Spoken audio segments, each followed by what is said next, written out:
Hai, Assalamualaikum dan salam sejahtera. Saya ucapkan kepada guru-guru, kepada para festi, kepada pelajar-pelajar sekalian yang mana yang join program pada pagi ini.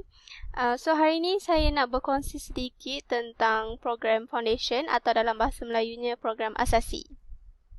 Okay.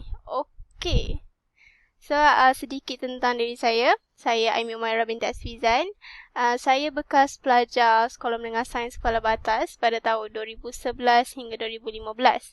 Dan selepas SPM, saya berjaya mendapat beasiswa Yayasan Telekom Malaysia dan saya sambung pengajian saya di Multimedia University Cyberjaya dalam program Foundation in Information Technology dan kemudian saya sambung degree saya di dalam program Bachelor of Computer Science, majoring in Data Science.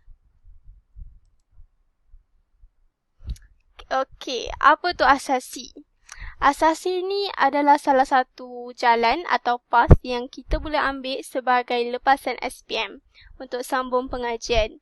So dekat sini contoh-contoh lain yang kita boleh ambil selain asasi, kita ada matrikulasi, kita ada STPM, kita ada CJ kemahiran dan sebagainya.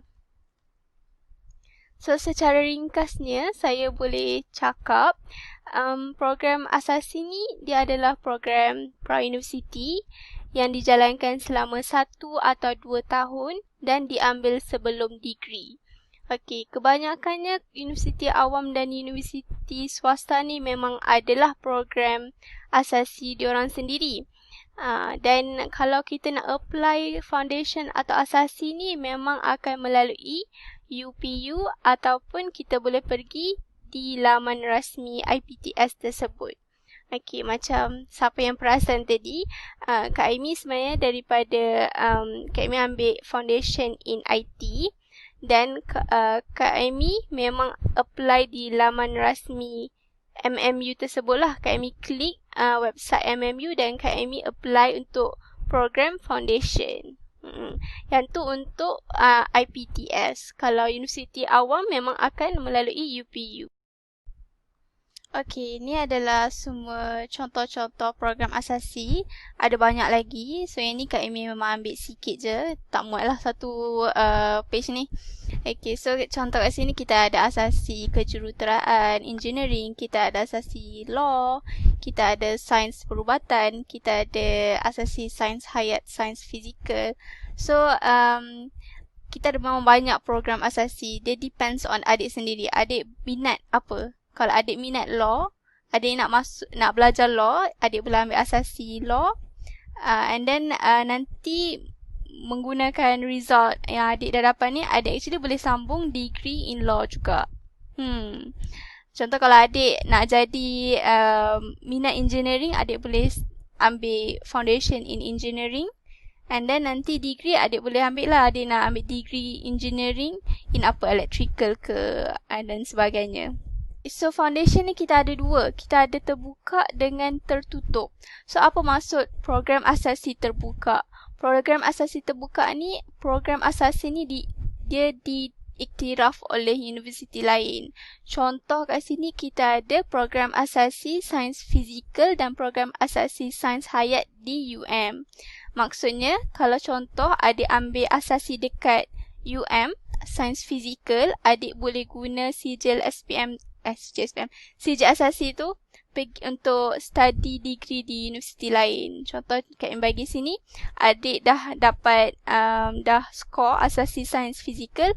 So next adik nak ambil bachelor engineering. Dekat mana? Dekat MMU. So boleh. Kalau contoh tertutup pula, dia tidak diiktiraf oleh universiti lain. Maksudnya, kalau adik ambil asasi dekat universiti tu, dia sijil tu tak boleh pakai untuk universiti lain. So, kalau contoh adik ambil macam Kak Amy, Foundation in IT dekat MMU, Kak Amy kena pakai sijil tu untuk masuk degree di universiti yang sama. Macam tu. So, adik kena tahulah adik nak masuk U mana ataupun adik nak aim asasi yang mana. Okay, next one is pros and cons untuk join program asasi. Okay, ini bagi pendapat Kak Amy lah. So, bagi Kak Amy, benda bagus untuk join Asasi ni is dia dapat mempersiapkan pelajar untuk melanjutkan pengajian ke degree. So, bagi sesiapa yang betul-betul dah ada benda yang dia minat, contoh suka law ke, ataupun nak ambil medik ke, nak ambil engineering ke, ataupun nak ambil IT. So, untuk hampa yang dah ada clear vision nak ambil apa, lebih baik join program Asasi, sebab Asasi ni mempersiapkan adik-adik ni untuk ada the basic knowledge before masuk degree. So bila adik masuk degree dengan basic knowledge ni, adik ada sedikit advantage lah berbanding orang-orang pelajar lain yang daripada matrik ke apa ke, sebab at least adik dah tahu the basic knowledge of something. Contoh macam Kak Amy masuk foundation in IT, bila Kak Amy masuk degree, Kak Amy dah tahulah basic-basic untuk coding, untuk skill-skill technical yang Kak Amy perlu guna nanti untuk degree. Kak Amy dah ada dah semua tu lah. Walaupun sedikit, tapi benda tu membantu kita.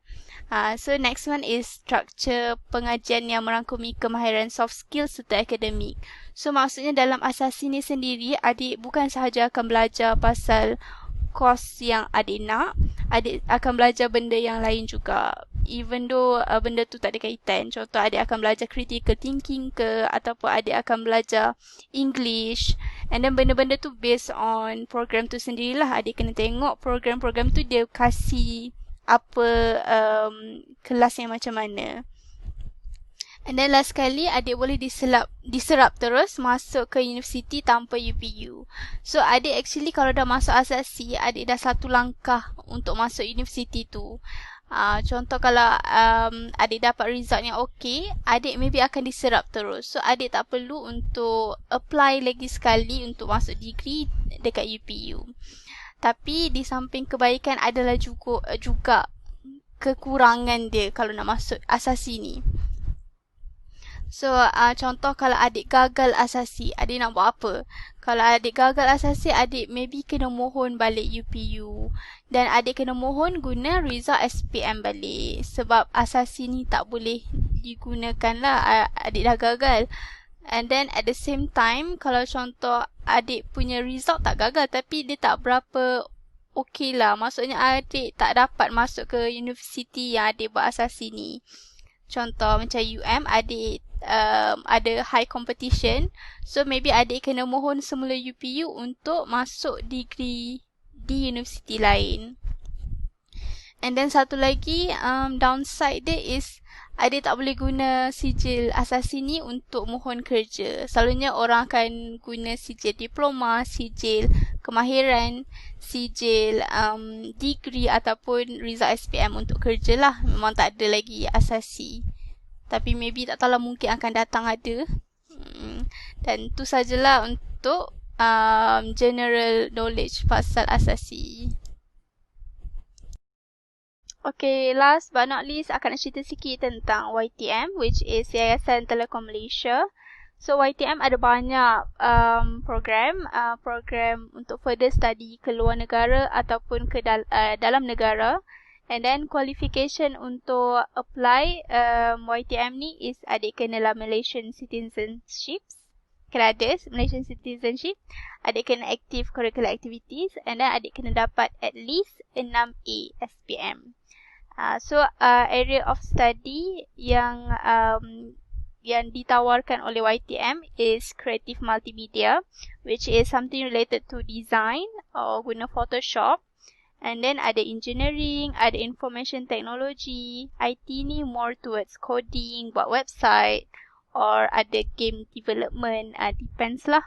And then last sekali management. So management ni macam finance ataupun marketing, something macam tu. So if adik betul-betul minat in any of this area of study, so adik boleh apply YTM. Maybe adik boleh dapat dan dia boleh sponsor adik sampai habis degree. Tak payah keluar duit. And then benefit is free education. And then insyaAllah kalau selepas adik graduate, ada job opening, adik memang akan diserap terus masuk dalam Telekom Malaysia. Boleh kerja under TM. And then semasa adik dalam program ni, adik ada juga peluang untuk join banyak YTM programs. Macam contoh Kak Amy ada join kelas Mandarin, Kak Amy ada join kelas English, ada kelas untuk enhance soft skills, and also banyak lagi lah program YTM yang lain.